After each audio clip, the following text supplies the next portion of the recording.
Moin miteinander.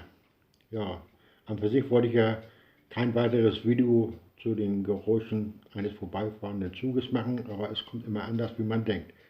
So, und hier habe ich nochmal zwei ungleiche Lokomotiven auf das Gleis gestellt. Zwei Lokomotiven mit unterschiedlicher Historie. So, ich wünsche euch für das kleine Video viel Spaß und gute Unterhaltung beim Anschauen.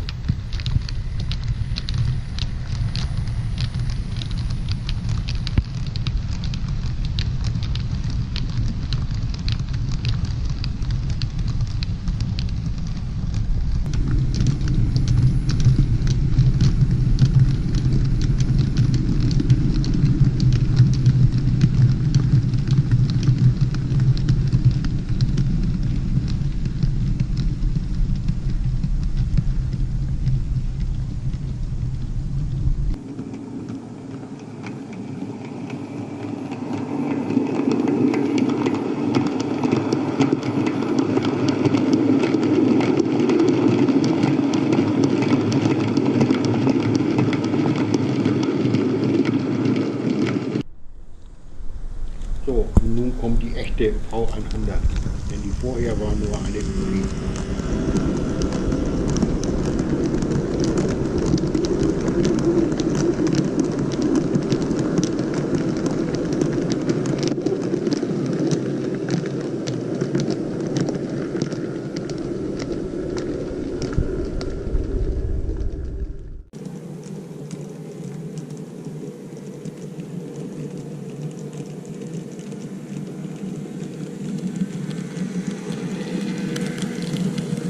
So, das soll es jetzt aber auch für dieses Video gewesen sein.